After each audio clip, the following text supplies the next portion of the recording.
Today, I plan to resume teaching through section 6 of Matthew's Gospel. Last time I taught, it was more of I guess that was really getting started again, but here we're actually moving through passages again. But of course, this section has been given a title, and that title is Jesus Pronounces Judgment Against Israel and Its Leaders. And this is, again, the portion of the section of Matthew going from the end of chapter 20 through to the end of chapter 25, really. So that's all section 6, as I've titled it. And today we're really going to start moving through the third portion of that section. And I've called this third portion, The Insightful King Silences the Fools. That was really the theme of my most recent sermon, just explaining to you why I call this portion what I do.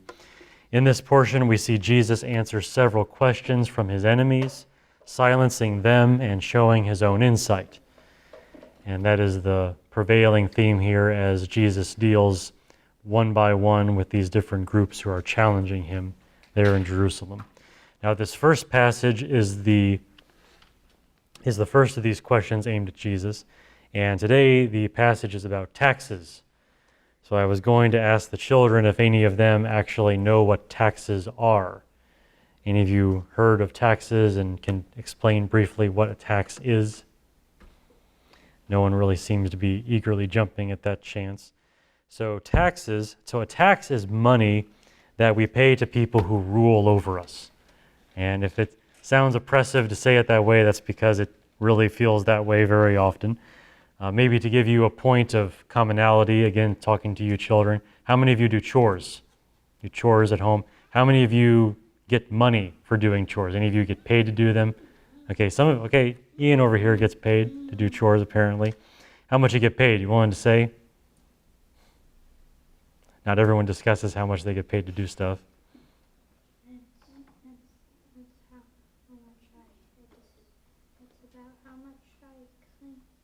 It's about how much you do. Okay, that's fair, getting paid according to what you do. Well, Ian, maybe you can imagine this. Imagine every time you made $1 and you get $1 together after all your hard work, I come and I take a quarter away from you. I just come and just take that, say, that's mine now. That's basically what taxes are like. They're not fun. Now, you children get to escape that. You don't have to pay taxes now. But when you get to be a grown-up, taxes become a big part of how you handle your money. And for that reason, Jesus actually talks about taxes. He wants to cover this portion of our lives that we have to deal with for a very long time. So this is the theme of the passage for tonight, taxes. Let's go ahead and read the passage for tonight. Matthew 22, verses 15 through 22. It says, "Then the Pharisees went and plotted together how they might trap him in what he said.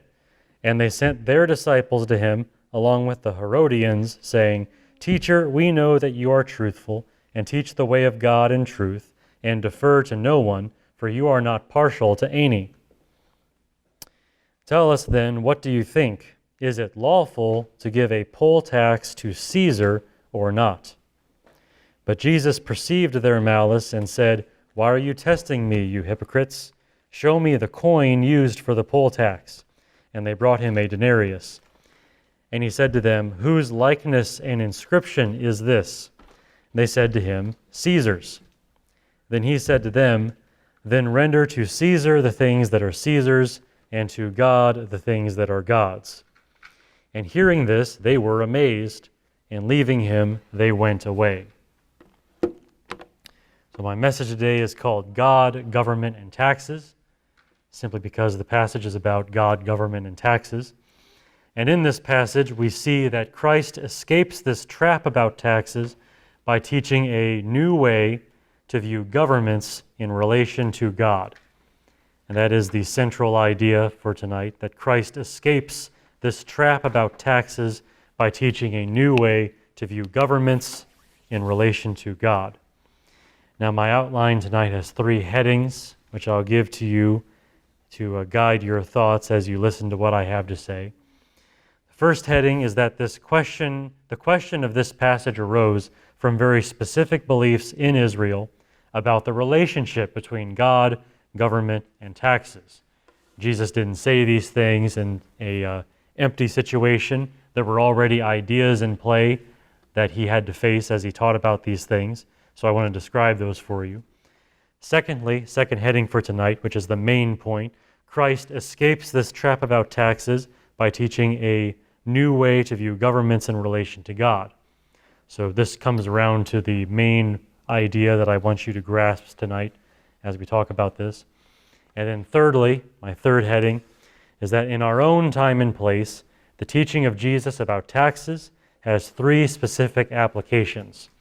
So this is very relevant for us, and the last third of my sermon is all about that. So the teaching of this passage is one of those teachings which I believe makes Christ worthy of his position at the center of human history. And we very much enshrine that by the way we do our calendar. When he shows up, we start dating things differently. And I think that is definitely fair for a lot of reasons. This passage, I think, is one of the plainer ones, which even unbelievers have to admit. Now, we have an old saying. Those of you kids, you've never heard this before. This might be the first time you hear this. We have a saying that there are only two certainties in life, and those are death and taxes. Those are the only two things you are most certainly going to face. Now, I've always taken issue with that because if Jesus returns while we're still alive, we believers are not going to die.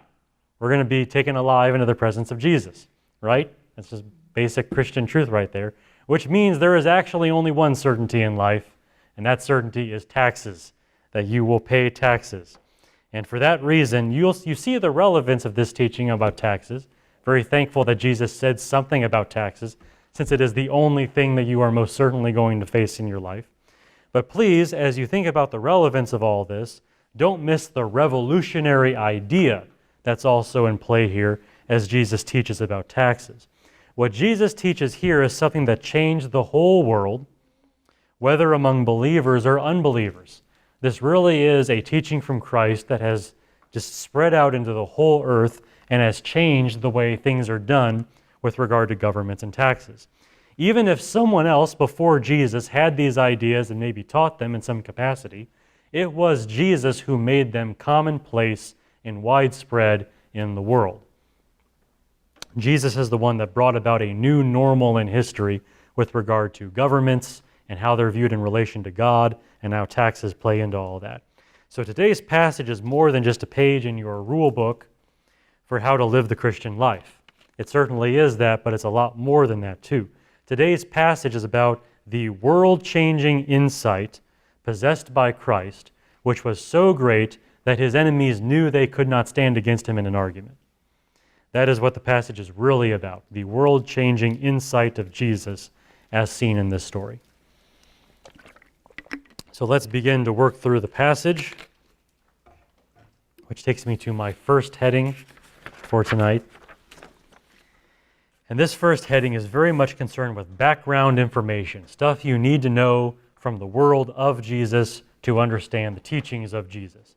So the question of this passage arose from very specific beliefs in Israel about the relationship between God, government, and taxes.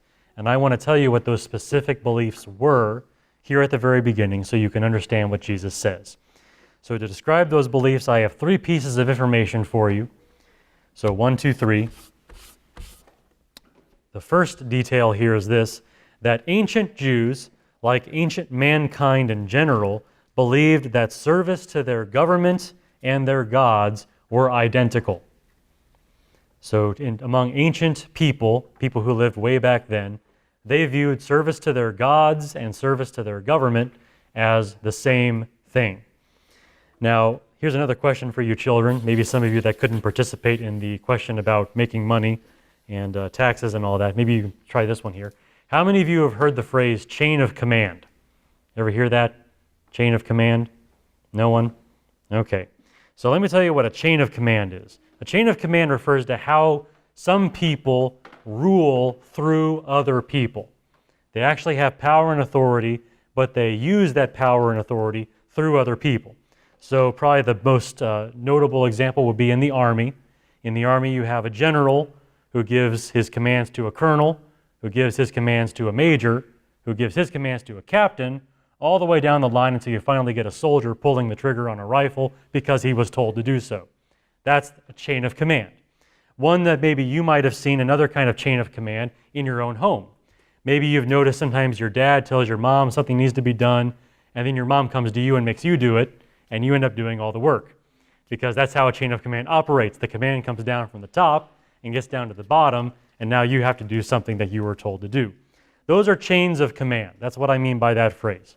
Now, before the days of Jesus, people had another chain of command, another way this worked out. People believed that their nations were ruled by gods. Okay, surely you've heard that idea. The other strange and foreign gods, the false gods worshipped by the various nations. Now, they also believed that those gods ruled through kings. So you've got the gods who rule your nation, but those gods rule your nation through a king, the kings of your nation, all right? And of course, those kings then ruled everyone else in the country. So it goes from the gods to the king down to you. That's a chain of command that they believed in. Now, so very important to realize, to ancient people, it was not enough to say simply that gods ruled over kings. They believed rather that gods ruled through kings. So that's a very subtly different idea here. It's not just that the gods are more powerful than kings and rule over them. It's actually that the power and the authority of the gods are exercised through these kings who act as the representatives of the gods and therefore rule their nations. That's how they thought it worked. Now, the intriguing part of this chain of command is this. Ancient people believed this not because they thought it was the best option, but because to them it was the only option. It really seems like they had no other way of viewing the relationship between their gods and their governments. This was just it. You have the gods, you have their government, and then you. Boom, boom, boom, chain of command. Why would you view it otherwise? How could you view it otherwise? That was the only thing they really believed in. It did not occur to them that their service to their gods and their service to their governments could be distinct.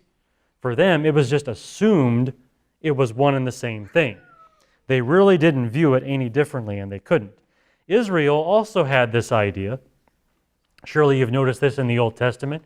God appointed David and his sons to be the kings over Israel.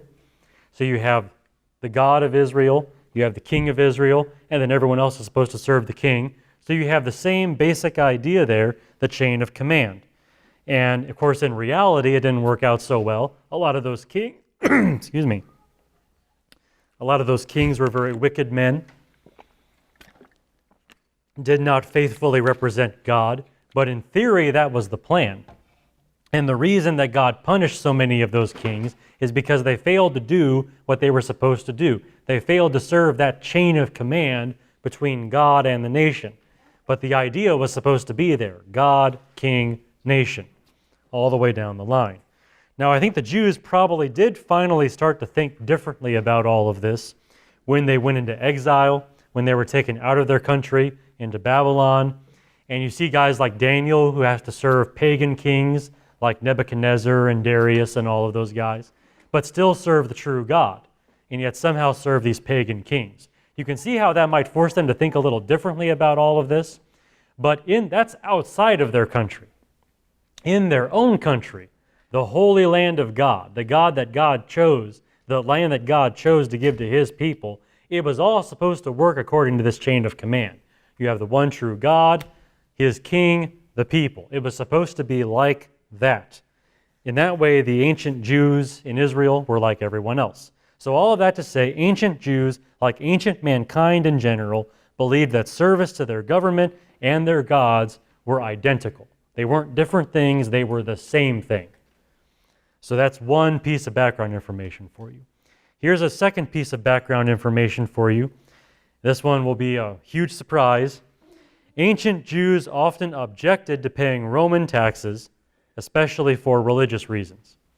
Now, of course, their dislike of paying taxes is no surprise. We identify with that. But their reasons were specifically religious. It was because of their ideas about God that they didn't want to pay Roman taxes.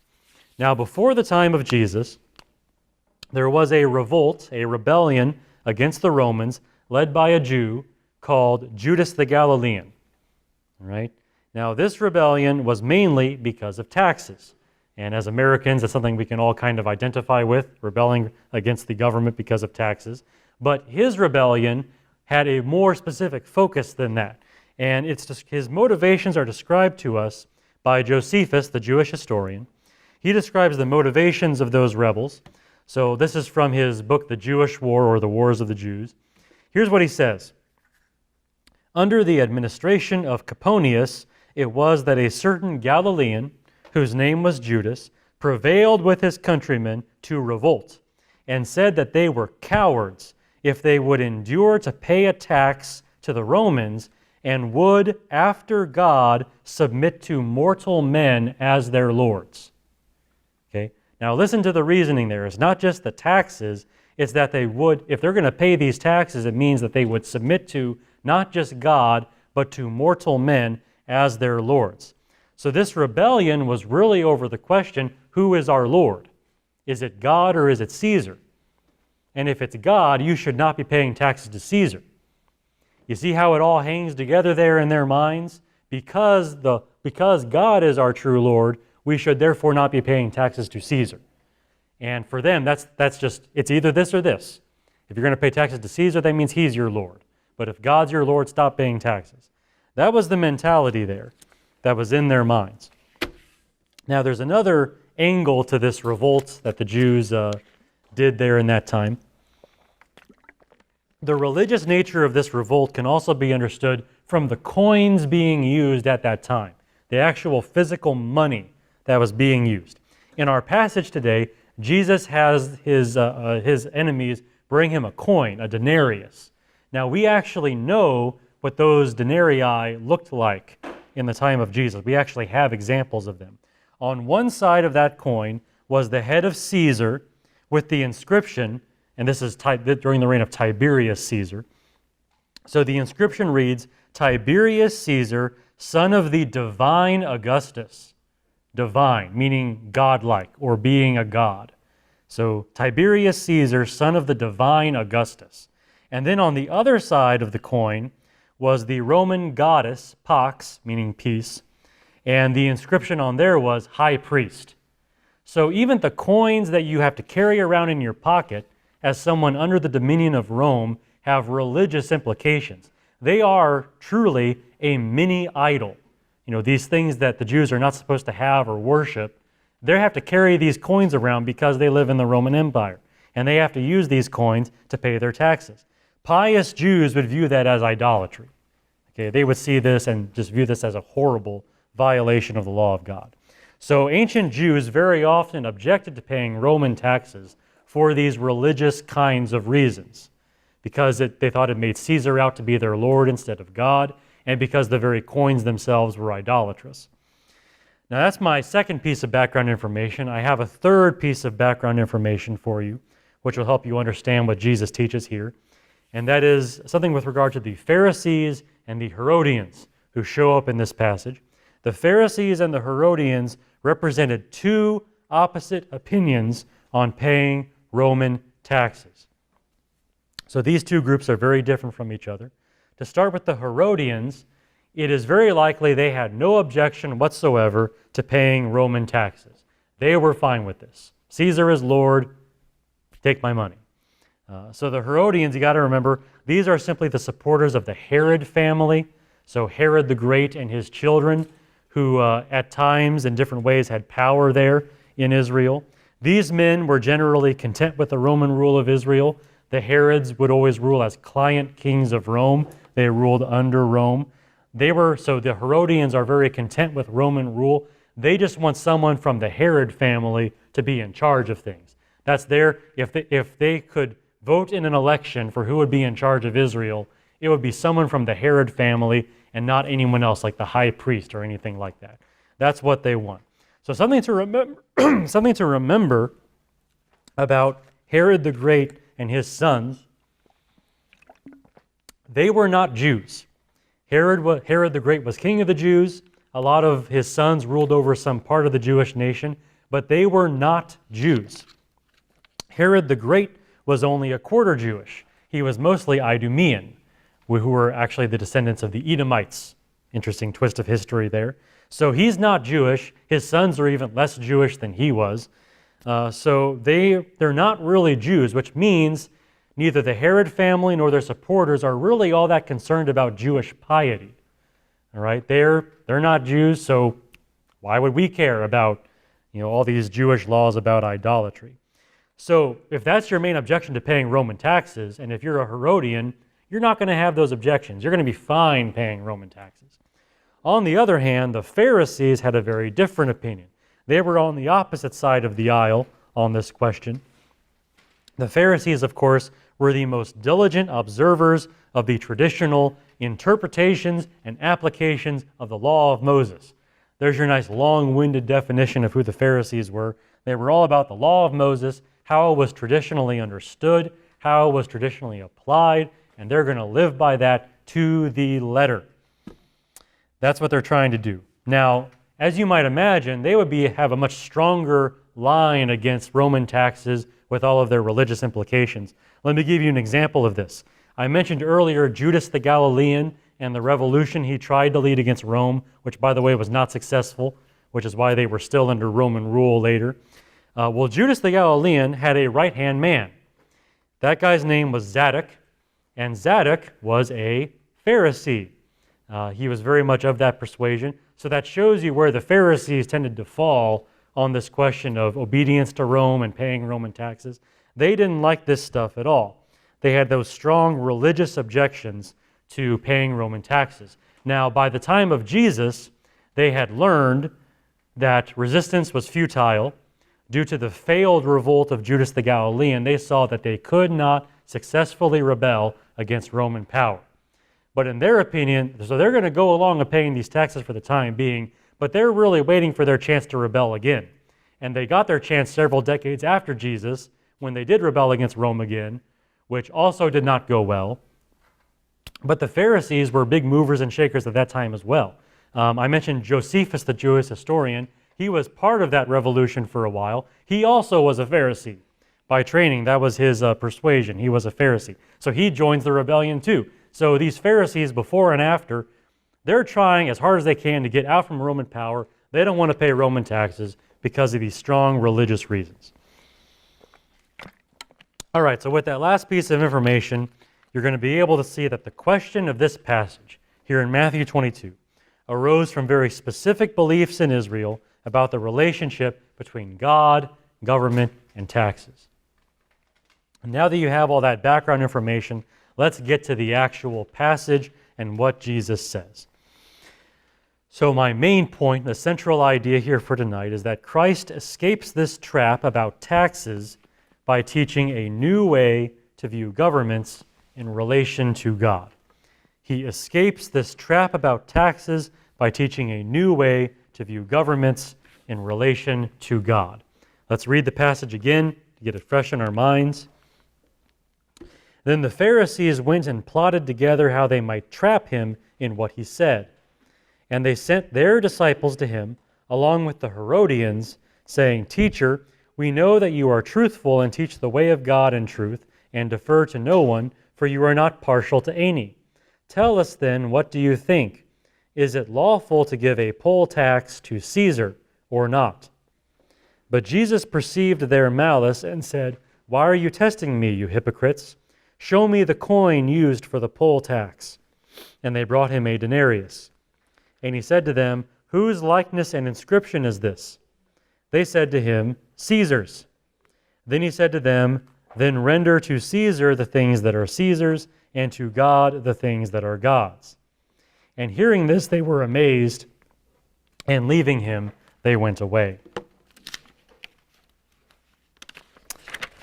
Okay, so now that you've heard my 3 pieces of background information, you can see that if Christ gave either of the usual answers, he could be accused either of rebellion or impiety.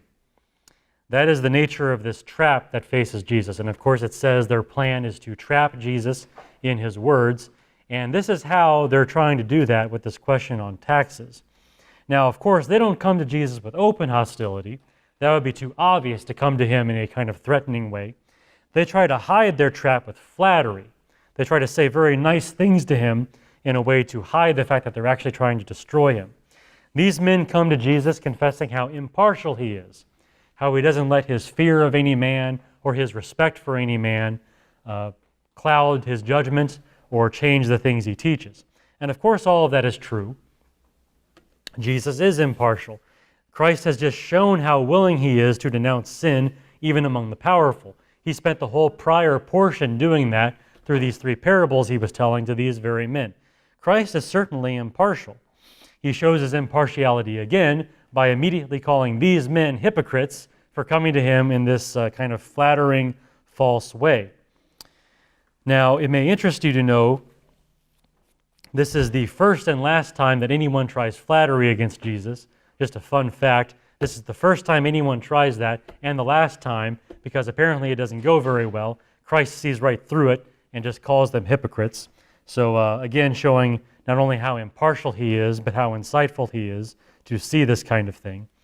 Now, even though they're coming to him with flattery, the threat is there. This is a trap. This is a real, honest trap. And Matthew tells us that this trap was laid by the Pharisees in particular. They're the ones that are introduced at the very beginning as the one leading the way and trying to trap Jesus in his words. Matthew also tells us that they did not do this themselves. They sent their disciples along the way. And so they're kind of doing this through intermediaries. Don't know exactly why they did it that way, but they did. But they also get the Herodians involved. And the Pharisees and the Herodians do not see eye to eye on this issue. They do not see eye to eye on a lot of issues, but here they are working together. Somehow the Pharisees masterminded all of this. I have no idea how they got it all to work, but somehow they pulled it off. And the trap they laid is a really good trap. The trap is a dilemma. Now, for those of you kids who don't know what a dilemma is when you're faced with a problem that only has 2 solutions and neither of them are good solutions. We have sayings about being stuck between a rock and a hard place, coming out of the frying pan into the fire, all those kinds of things. Those are dilemmas, where you only have 2 options and neither of them are good. Now, this problem that Christ faces appears to be a dilemma. It's like they have him between the blades of a pair of scissors. You have the Pharisees and the Herodians coming together, and they're going to cut down Jesus with this dilemma they have here. If Christ says that the Jews should not pay taxes to Caesar, the Herodians will accuse him of rebellion, because of course they believe in paying Roman taxes. They're in good with the powers that be. They can get Jesus into some serious trouble if Jesus says that they should not be paying taxes to Caesar. But if Christ says that Jews should pay taxes to Caesar, the Pharisees will use that answer to portray Jesus as impious, as being unfaithful to God. Now, it's true that the Pharisees kind of have to say the same thing because they have to pay those taxes too, but in the very least what they've done is they've brought Jesus down to their level. Everyone knows that the Pharisees compromise on this matter because the time isn't ripe for another rebellion yet, and they can make Jesus also appear to be a compromiser if they can bring him down to their level by getting him to say that they should pay taxes to Caesar. So either way, Jesus says something that could get him into serious trouble. He either appears to be rebelling against Rome or not as faithful to God as he has previously appeared, not as impartial as he previously appeared. So this is a really good trap. This is a dilemma, all right? Now, as it happens, a good trap is just another chance for a great escape. You know, you have a good trap laid for someone and he gets out of it. That just shows how good of an escape artist he is. And in this case, Jesus escapes 2 bad answers by giving a third answer that nobody thought about. If you're ever faced with a dilemma and you have those 2 options that are not good options, if you can think of a third option, that is the best way to get out of those dilemmas. The problem is it's not always possible. But in this case, Christ made it possible. Jesus escapes this trap by implying, and here is his answer, he escapes this trap by implying that service to government and service to God are distinct. Okay? Instead of viewing service to God and government as one and the same in a chain of command, his answer implies that those two things are actually distinct forms of service, and they belong in separate realms. The classic statement here is this: give to Caesar what is Caesar's, and to God what is God's. It's become almost a proverb for people to say that. And the thing is, we got to realize what he's saying there is, you do not give to Caesar by giving to God, and neither do you give to God by giving to Caesar. That is the implication of that statement. Now remember that ancient peoples had this idea that their gods and their government existed in a chain of command, just like this, in which your service to one was your service to the other. Paying taxes to your king was a service to your God, and that was the only way they knew how to view that. But now Jesus introduces the notion to them that there is no chain of command between the true God or any government, that that's not how these two relate, that they are actually separate and you can serve them separately. Now to you, this probably seems so simple that you might wonder why Jesus would bother to say it, and you might wonder why his opponents were so amazed when he said it, and you might wonder why the ancients were so oblivious to the answer, and why they didn't see any of this. But you have to remember, it's only simple and obvious to you because you have lived your life after 2,000 years of everybody knowing this because Jesus taught it already. You get the benefit of coming later on in history after this idea was taught and took firm root in the nations of the world. That's why it seems easy to you. Thanks to Jesus, the idea of keeping politics and religion distinct is now a far more common and natural idea. The whole idea of dividing the two became natural because Jesus taught this and it spread along with the gospel. But in the time of Jesus, this notion was new. This was a brand new idea. The Herodians and the disciples of the Pharisees walked away marveling, not only because Jesus escaped a good trap, but in so doing, he forever revolutionized the world's understanding of God and government. He didn't just pull a fast one to meet the need at the moment. He actually changed the way the world viewed God and government. And 2,000 years later, we view this teaching as obvious, to the point where we don't even see how revolutionary the idea was. They had no idea how to respond to this because they never even thought of it. To them, it wasn't an option on the table.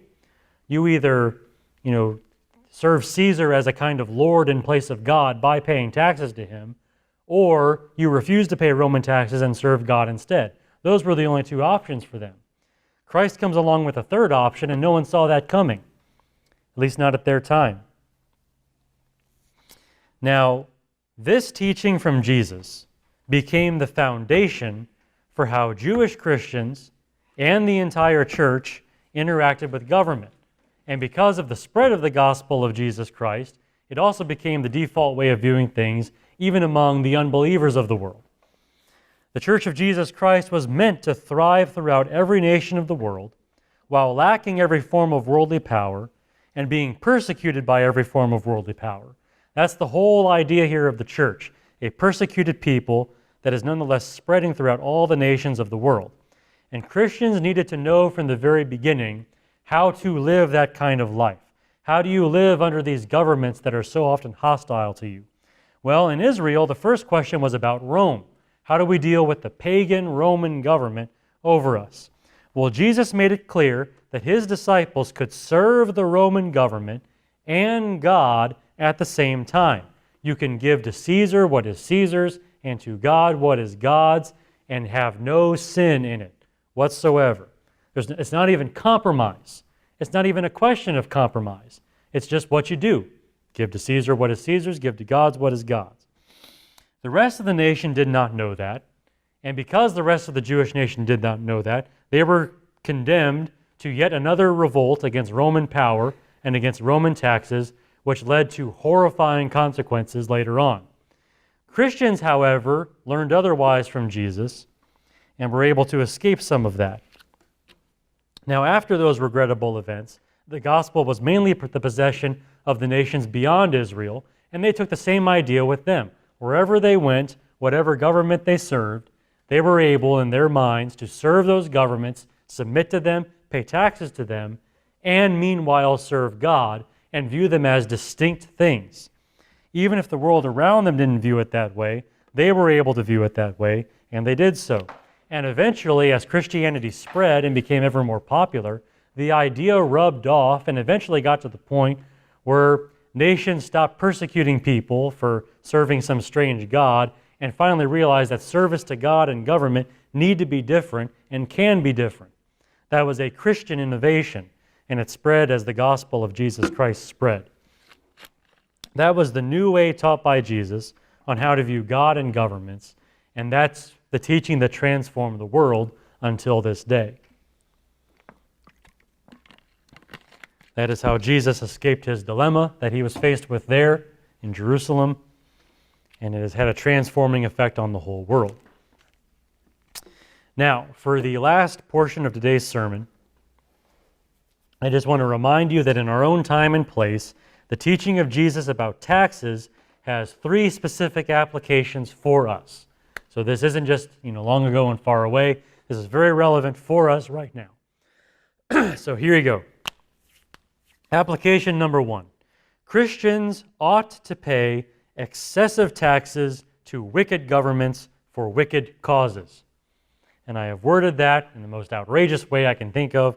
Christians ought to pay excessive taxes to wicked governments for wicked causes.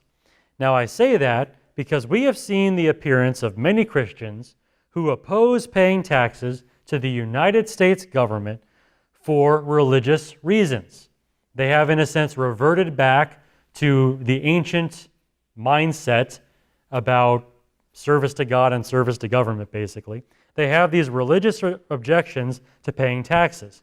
Some Christians simply argue that the taxes are excessive and therefore a kind of stealing or otherwise harmful action, which means they're not going to participate in this wickedness, they're not going to take any part in this, and therefore they're not going to pay their taxes.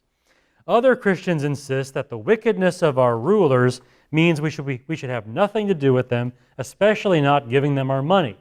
So because the people in power are so evil, we should have nothing to do with them and certainly not pay their paychecks or give them any money to do anything. But most of these Christians oppose paying taxes due to the wicked causes funded by our tax dollars. They say, look at what the government's doing over here. Look at what the government's doing here. We can't support that. We can't give our money to that. We shouldn't pay taxes for that. Let's stop paying taxes. It's very common anymore to hear of Christians that go to jail or something for doing that, for withholding their taxes from the government. However, I want you to realize that the situation I just described is identical to the situation of the first disciples of Jesus under Rome. We've seen all this before. This was the exact situation being addressed by Jesus when he taught this thing about giving to Caesar what is Caesar's. Roman taxes on Israel were so excessive that one bad harvest for your farm meant that you were likely to lose your land, and your sons would become bandits, and your daughters would become prostitutes. It was a very common thing. The taxes were so excessive that if you had a bad year financially, you went under and your life was ruined, your family was ruined. It was bad. Roman taxes were that awful. And as for the wickedness of rulers, can you think of anyone more wicked than Pilate or Herod? Right? Those men were in some way operating under the Roman authority in their own ways and in their own times, and neither of them were good men. They were awful men. And then as for wicked causes being funded by taxes, how about imperialism? It was the Roman Empire, after all. How about killing a bunch of people and taking their land and making them subject to your government? How about this? How about emperor worship? The emperor was, in some sense, worshipped as a god. It was different for each emperor, but that was the case. And guess what? That official state religion of emperor worship was funded by your tax dollars. How'd you like to fund idolatry? How'd you like your tax dollars to go to that?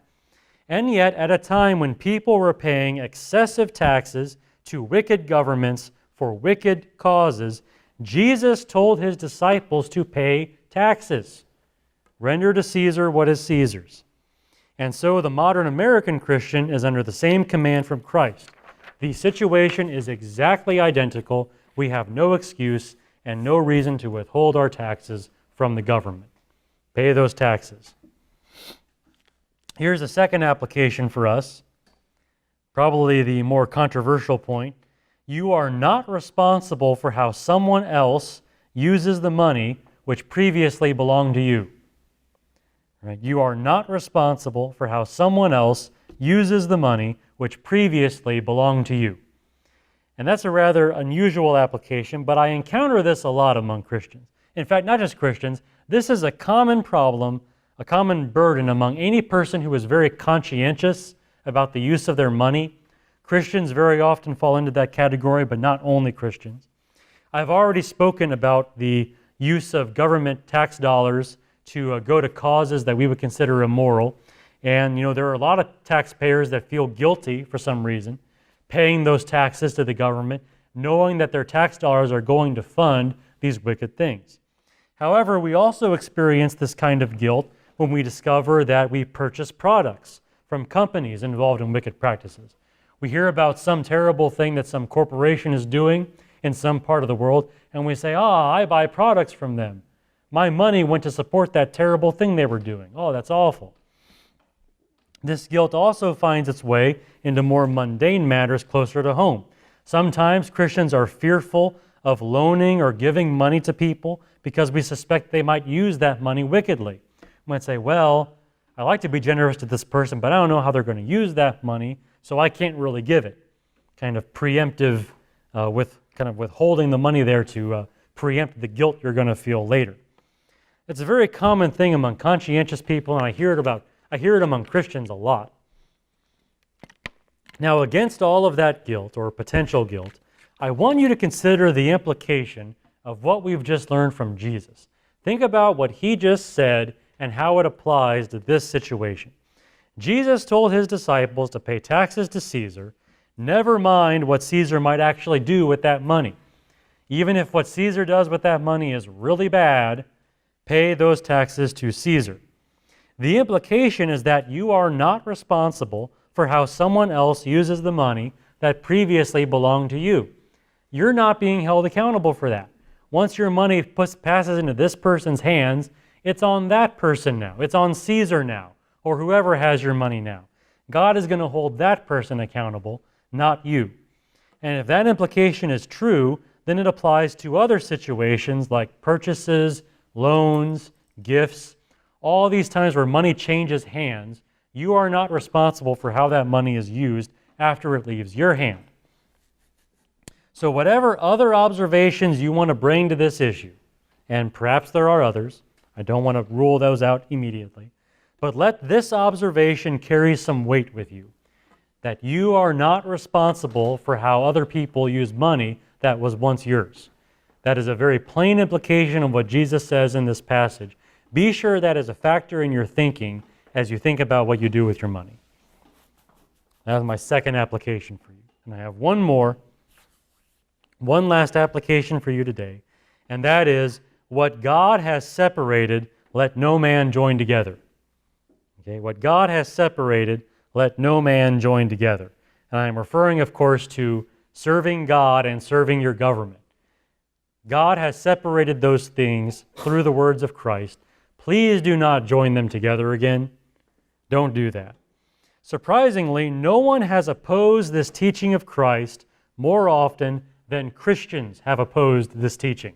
It seems like Christians are the number one opponents of what Jesus says in this passage. Perhaps it was the medieval attempt to submit all kings to the rule of the Pope, have one big sort of Christian empire there under the papacy. That was a very real agenda back in that time, and it took a long time for that to die. But we have our same kind of thing here in modern America. We have this practice, we inscribe in God we trust on our coins. We have all these different ways of somehow baptizing the United States government or baptizing the whole nation, trying to Christianize it. Either way it happens, whatever way it happens, any way it happens, it's all the same thing. It's all an effort to rejoin what Christ has so specifically separated, keeping Caesar and God separate. Now, even though, and here's the observation I want to make for you, even though Christians have found it difficult to live by what Christ has said in this passage, the world around us has found it liberating. Okay? Don't let the world enjoy the benefits of Christ more than you. You're the Christians, right? You are the ones who should be holding on to these things, treasuring these things, and acting on these things. But in this case, the world has a real chance of being more zealous than we are on these kinds of things. Over time, more and more cultures have liberated their people from the kind of God and country mentality which was once the rule of law and enforceable by death. I mean, there was a time when that chain of command, God, King, nation, was very much in place. Taxes were a part of that, but everything was a part of that. Everything was God and country together. Over time, that has loosened, largely because of Christians going into these nations and saying, well, yes, we're going to serve the government, but our service to God is different, and gets people scratching their heads. And in some cases, it's just there are so many Christians around anymore that they can't enforce it anymore, so they have to separate God and government. They have to separate religion from politics. And then the Christians turn right around and try to reintroduce everything back that they had just laid aside. They try to make God the new God over the government there and try to get that chain of command back in place somehow. Happens very often. Meanwhile, the world feels liberated. They're like, I'm so glad the government may not kill me because I disagree with their prescribed religious teaching. It's a good thing, and the rest of the world is enjoying it. But we Christians want to bring back some kind of theocracy to things so often, and we're just missing the whole point of what Jesus taught. We're missing the benefit of what Jesus taught. We're missing the genius of what Jesus taught. We're missing the glory of what Jesus taught. We're missing all of that. I just find it so awful that Christians very often fall into this idea. In their zeal for godliness, they actually try to reunite what Jesus said should be distinct. God and Caesar should not be brought together in those ways. The sooner we submit to that idea, the sooner we will have the same joy as the rest of the world has in this observation from Christ that he made 2,000 years ago. So please, as you engage in government matters, do not let misplaced zeal for God rob you of something uniquely wonderful and world-shaping in the teachings of Jesus. This is one of the many teachings of Jesus that earned him a place at the center of history, that made everything after Jesus different than it was before he came. This is that kind of thing. Just embrace it, live by it. Don't try to put Caesar under God again. Just keep them distinct. What God has separated, let no man join together.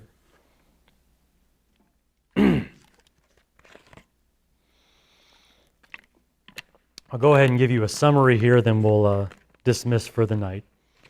I said my message today was called God, Government, and Taxes. Not very imaginative, but very descriptive of what I was talking about tonight. And in this passage here in Matthew 22, we see that Christ escapes a trap about taxes by teaching a new way to view governments in relation to God. And my outline had 3 headings, so I'll review those for you now.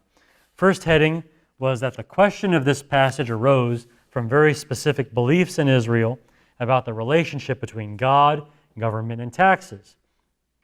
First, that ancient Jews, like ancient mankind in general, believed that service to their government and their gods were identical. Secondly, ancient Jews often objected to paying Roman taxes, especially for religious reasons. And then thirdly, the Pharisees and the Herodians represented 2 opposite opinions on paying Roman taxes. All of that under the first heading, which is mainly background information. And then my second heading was the main point, that Christ escapes this trap about taxes by teaching a new way to view governments in relation to God. If Christ had given either of the usual answers, he could have been accused either of rebellion or impiety. But Christ escapes this trap by implying that service to government and service to God are actually distinct, as opposed to being in a chain of command.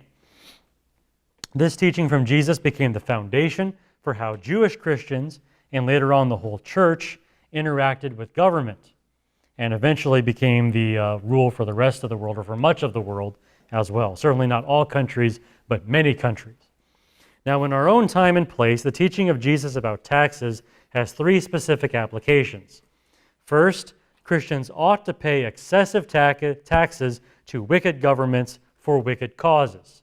So yes, pay your taxes. Secondly, that you are not responsible for how someone else uses money which previously belonged to you.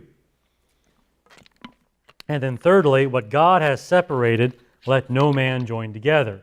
Meaning, since Jesus has separated God from Caesar, don't try to put them back in the chain of command and create some kind of theocracy where you live.